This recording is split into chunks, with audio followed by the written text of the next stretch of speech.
गाय रहेगी तभी खेती है और गांव है। गाय नहीं होगी तो कैसे यज्ञ करेंगे, कैसे पूजन करेंगे। गायों को बचाना बहुत जरूरी है। सबसे ज्यादा संकट गायों पर ही है। शहरों में गाय तो पीने के लिए गटर का पानी पी रही है, प्लास्टिक खा रही है। गाय के चरने का भूमि जंगल सब नष्ट हो गया है। शहरों में गाय मारी मारी फिर रही है। सबसे ज्यादा संकट है तो गायों पर ही। बड़े बड़े शहरों में गाय से मारे मारे पीते हैं।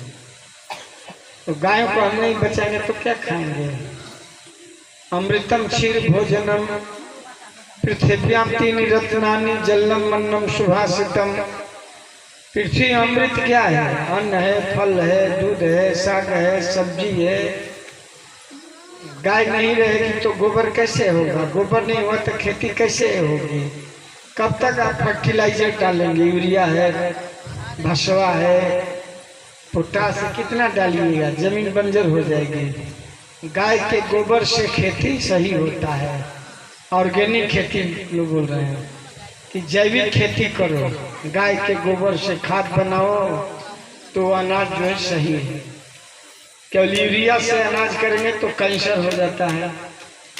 ज्यादा यूरिया का प्रयोग करेंगे तो अनाज से कैंसर होने की संभावना ज्यादा रहती है।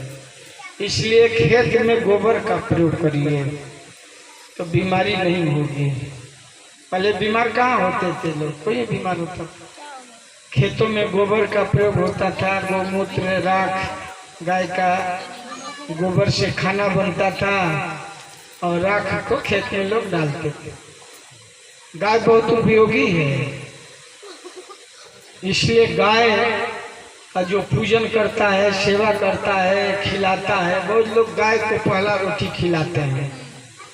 जो भी रोटी बनता है या भोजन तो पहले गाय को खिलाते हैं। गोग्रास रोटी है, पकौड़ा है, सब्जी है,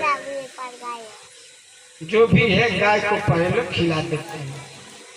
तो गाय को खिलाना माने भगवान को एक तरह से भोग लग जाता है। भगवान तीन मुख से खाते हैं। अग्नि के मुख में, गाय के मुख से, वैष्णव के मुख से। ये तीन जो है द्वारा मनी ट्रांसफर हो जाता है। ये ऑनलाइन मनी ट्रांसफर जैसा है। गाय को खिलाइए तो भगवान को ट्रांसफर हो जाता है। वैष्णव को खिलाने से भगवान को मिल जाता है। अग्नि में हम आहुति देते हैं। ओम गोविंदाय नमः स्वाहा, ओम केशवाय नमः स्वाहा, ओम नारायणाय नमः स्वाहा, ओम माधवाय